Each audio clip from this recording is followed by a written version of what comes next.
आपके अफरीदी साहब आज नहीं है, उनके बकौल आप 99 नामों के नीचे बैठे हैं।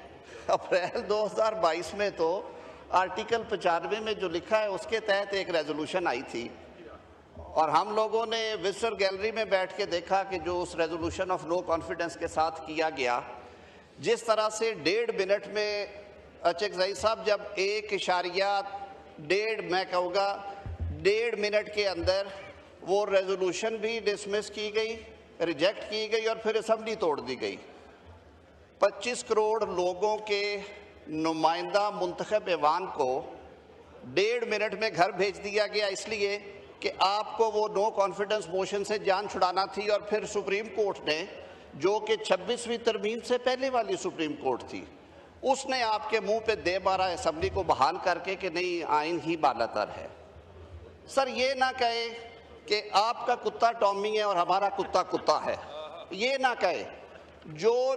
जो अपना अमल है जिनके साथ बैठे हैं सर उसकी तरफ भी नज़र डालिए। मैं फिर दोबारा वापस आता हूँ, मैं नहीं कहता कि ये बातें दुरुस्त है, मैं यही अर्ज करता हूँ आप सब से कि मिल बैठ के अब हमने बड़े तहम्मुल से बात, सबसे बड़ी खुरम कमजोरी यहाँ पे ये है कि हम लोगों में ना ज़र्फ है ना हिम्मत है बात सुनने की। एक आवाज नहीं सर, एक आवाज नहीं उठी जब तक वो बात करते रहे हैं। I could have raised my hand, मैंने भी बड़े तहम्मुल से सुना। सर किसी सियासी मसलत के तहत पंजाब असम्बली और खैबर पख्तूनख्वा असम्बलीज तहलील कर दी गई, अभी उनका टेन्योर बाकी था। मामला उन 2 सूबों में इलेक्शंस की बाबत शुरू हुआ। एक कंसेंसस ये बना कि पूरे मुल्क में एक वक्त पे इंतखाबात होने चाहिए। उस पे कोशिश करने के लिए उस वक्त के स्पीकर तशरीफ़ फरमा है राजा परवेज़ अशरफ साहब, उन्होंने भी एफर्ट की। वज़ीर आज़म पाकिस्तान और अपोजिशन के दोस्तों के साथ मिल के एक कमेटी तश्कील दी गई। 12 रुकनी वो कमेटी थी सर। पार्लियामेंट हाउस में ही उसकी सारी मीटिंग्स हुई। पेशरफ्त करते करते ये मैं बात कर रहा हूँ सर 28 अप्रैल से लेके 3 मई सन 2023 की, ये तय हो गया। कुछ बिहाइंड द सीन पार्लेज हुए, शाह महमूद कुरैशी साहब उसके रुकन थे, असद उमर साहब भी उसमें इन्वॉल्व थे, अली जफ़र साहब थे, जनाब नवीद कमर साहब थे, यूसुफ रज़ा गिलानी साहब थे, इसहाक डार साहब थे, सारे बैठे। ये तय हो गया कि हम मिलजुल के ऐसा माहौल बनाएं कि इंतखाबात इकट्ठे हों और एक वक्त पे हों। उसके अनाउंसमेंट के लिए 2 मई शाम का टाइम मुंतखब किया गया। उस वक्त के चेयरमैन सेनेट सादिक सजरानी साहब ने इशाइये का एहतमाम किया कमेटी के लिए। सारी चीज़ें तय हो गई कि बजट देना ज़रूरी था क्योंकि IMF के डिफ़ॉल्ट का ख़तरा था। और आप सब ने देखा कि जो ख़बरें चली और भारत ने और दूसरी ताकतों ने जो जोर लगाया कि बजट के फ़ौरन बाद कौमी असम्बली और सूबाई असम्बली सिंध और बलूचिस्तान जो हैं वो भी तहलील कर दी जाएंगी और आइन के मुताबिक 90 रोज़ में इंतखाबात अनाउंस हो जाएंगे और उसके लिए जो तहफ़्फ़ुज़ात थे उन पर भी बात हो गई। कमेटी नवीद कमर साहब सामने बैठे हैं, अगर नवीद साहब याद करें कि जो सादिक सजरानी साहब के उस बैंक्वेट के बाद जब अनाउंस होना था तो शाह महमूद कुरैशी साहब को एक टेलीफोन कॉल आई। उन्होंने कहा कि जी बानी तहरीक इंसाफ बात करना चाह रहे हैं, तो मैं आपसे बात करके थोड़ी देर में आता हूँ। जब सारा कुछ तय हो चुका था तो वो 15 मिनट 10 मिनट फ़ोन पे बात करते रहे। उसके बाद वो वापस आए, उन्होंने कहा कि अच्छी खबर नहीं है, मैं माजरत चाहता हूँ। वो कहते हैं कि इस तरह का कोई मुआहदा हमें काबिल कबूल नहीं है, जो शेड्यूल आया हुआ है उसके मुताबिक 2 सूबों को चलने दें। ये सर 2 मई शाम की बात है, मैं उससे आगे बात नहीं करूँगा। उसके बाद क्या वाक़यात रूनुमा हुए और उस सियासी मुसाहलत को जब मुस्तरद करके ताकत के इस्तेमाल का चुनाव किया गया तो उसके नतायज आज भी पाकिस्तान की सियासत भुगत रही है। सर अगर बात करें ना मिल बैठ के करने की, तो फिर हमें ये अथॉरिटी होनी चाहिए कि जो बातें आपके नुमाइंदगान तय करते हैं वो बातें ही फाइनल हो, फिर फर्द वाहिद को फिस्तायत की तरह वीटो भी नहीं करना चाहिए सर। फिर जो कलेक्टिव विजडम है उस पर सारों को खड़ा होना चाहिए। आज शायद पाकिस्तान का सियासी नक्शा मुख्तलिफ होता, ये बात ऑफ द रिकॉर्ड जब आपके दोस्तों से बैठते हैं वो भी मानते हैं, लेकिन हमें अनफॉर्चुनेटली फ्लोर के ऊपर या पब्लिकली ये बातें तस्लीम करने की आदत ही नहीं रही, हमने छोड़ दी है।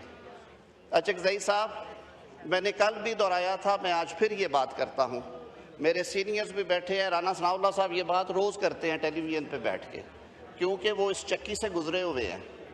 मेरा वज़ीर आज़म इस चक्की से गुजरा हुआ है। मेरा कायद मियाँ नवाज शरीफ जो कि बेटी को लेके आया, उसने गिरफ्तारी दी, सरेंडर करके उसने बेल फाइल की थी, कोई क़यामत नहीं थी गुजर गई। सियासतदानों को पहली दफ़ा सज़ा नहीं हुई, नहीं होनी चाहिए, ये अनफॉर्चुनेट है। लेकिन एक लीगल कोर्स भी हम कहाँ जाए, क्या करें, किस तरफ आएँ, ये सारी बातें तकरीरें करने से हल नहीं होंगी, ये किसी बंद कमरे में बैठना पड़ेगा आपको और हमें।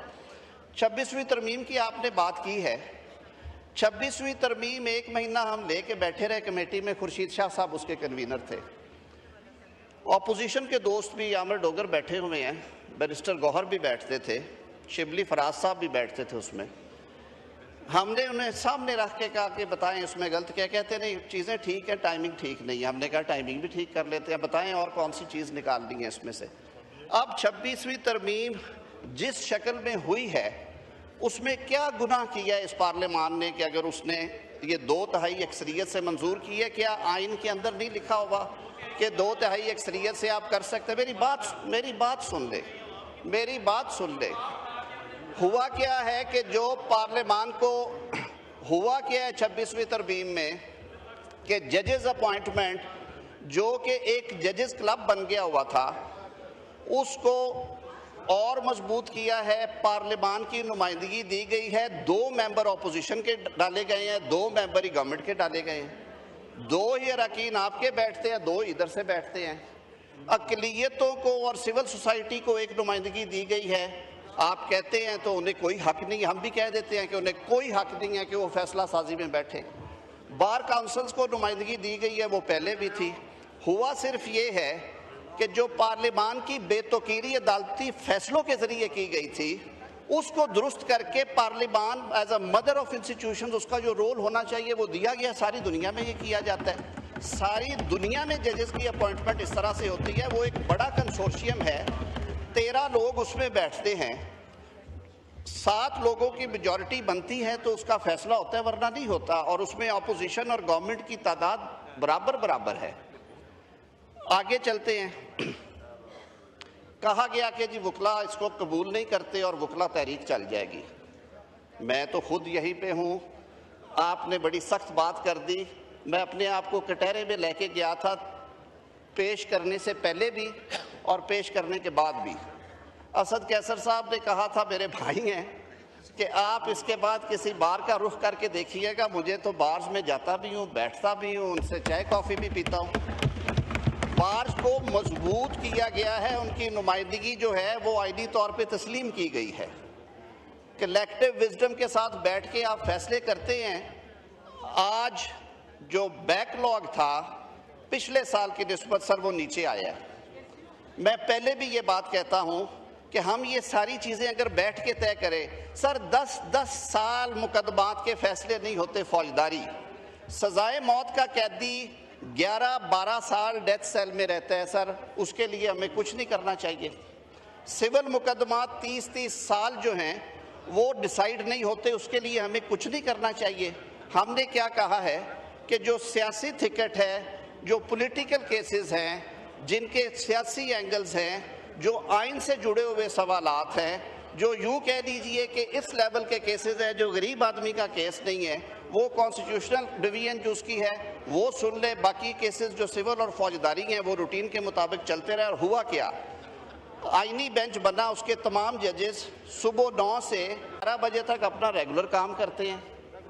11:30 ब्रेक के बाद जो 184(3) के या जिसे हम पॉलिटिकल केसेस कहते हैं वो उनमें बैठते हैं, वो डे टू डे हेयरिंग्स करते हैं, बाकी कोर्ट चलती रहती है। मुझे तो सर किसी ने नहीं पकड़ के कहा कि जी इसकी वजह से ये नुकसान हो गया इदारे का। उसके बावजूद अगर आपके तहफ़्फ़ुज़ात हैं, आप समझते हैं कि इसमें मज़ीद बेहतरी लाई जा सकती थी, निज़ाम इंसाफ की फराहमी को मज़ीद शफाफ किया जा सकता है, तो फिर अपने सियासी इख्तलाफात छोड़ दे कि मेरे इस केस में क्या हुआ है, छोड़ दे कि मेरे साथ यानी कि आज से 5 साल पहले क्या हुआ है।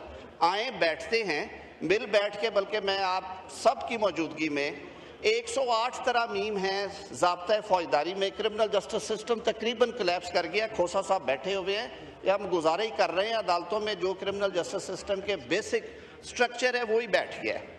जब 8-8 साल मैजिस्ट्रियल ट्रायल के कंक्लूजन का चांस खत्म हो गया, सेशन ट्रायल 6-6 साल चलते हैं। 108 तरामीम का एक मुसवदा लॉ एंड जस्टिस की कमेटी में पड़ा हुआ है। आए सारे मिल बैठ के उसको एग्जामिन करें दयानतदारी के साथ। उसमें तो कोई सियासत नहीं है ना, उसमें तो बल्कि लोगों के लिए आसानी की गई है। ज़मानतों के कानून को बेहतर बनाया गया है, रिमांड के जो फीचर्स हैं उसको बेहतर किया गया है, झूठी FIRओं को रोकने के लिए मैकेनिज्म दिया गया। वो तो आपका और हमारा इख्तियार है ना, ये आयल के इस तरफ क्या और इस तरफ क्या। आए वहाँ से शुरू करते हैं ताकि आम आदमी तक इसके समरात पहुँचे। हम पहले भी तैयार थे, वज़ीर आज़म पाकिस्तान की हदायत के मुताबिक हम आज भी तैयार हैं, लेकिन सर माहौल की इस गर्मी में, मैंने कल भी अर्ज़ किया था, डॉक्यूमेंट्स फाड़ने से मसले हल नहीं होते। सियासतदान की तरबियत ही डायलॉग है।